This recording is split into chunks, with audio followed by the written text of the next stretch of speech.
Hi, everyone. This is Cindy Lusk of Live Your Yoga with a few words about chanting in our yoga class, why we have it in some classes and not others, and why I include it in my class.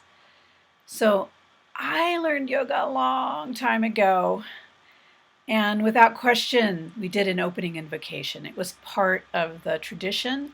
So when I studied different lineages, the invocation was different, but we always started with some chant. And now I understand this could make some people uncomfortable. Even coming into a class, yoga class can be kind of weird, and you have to take your shoes off, and maybe there's all these props, and you're wondering, what am I supposed to do? So then adding to that, this complicated Sanskrit chant can be uncomfortable for people, and I understand why many teachers choose not to chant. And so that's actually why sometimes I take the time, like I am now, to explain why I do the chant at the beginning of my classes. Though for beginners, I offer the option of just listening. I think that also is very effective for people. Now that I'm not affiliated with a particular lineage, I open my class with 3 ohms. And there's a lot to say about the meaning of Om and all that it holds for us when we chant it. But also, one reason I choose Om is simply because it's easy. Everyone can do it, and it's effective for many reasons, some of which I'm going to talk about now. But I recently asked my students why we did the ohms, and they were spot on with their answers. One simply said, because it feels good. And this seems a bit flippant, but there's actually a lot to it. There's a lot of reasons why it feels good, including, some of the other answers I got from students. And one reason it feels good is because, as you may know, the letters of the Sanskrit alphabet traditionally are formed in specific places in your mouth that then reverberate through your skull and your whole being. And the Om starts at the back of your mouth and moves forward to your lips, and that has a very powerful effect.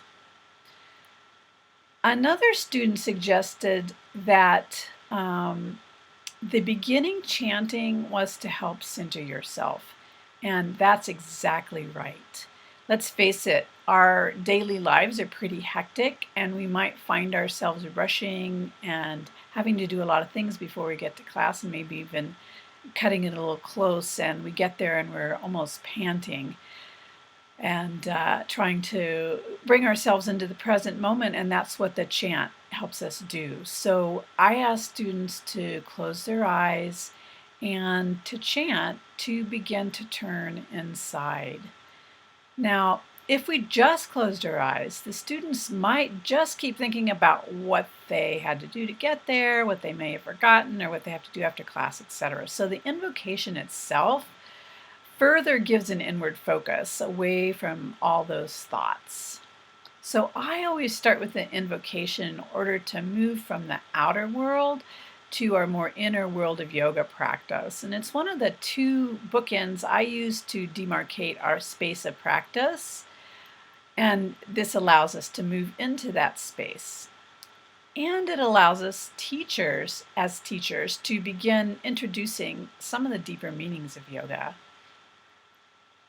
Now, we have to recognize that for some, yoga has become solely or primarily a physical practice, and they don't want to bring any woo-woo into it because sometimes that stuff is confusing or misunderstood or seemingly contradictory to someone's beliefs.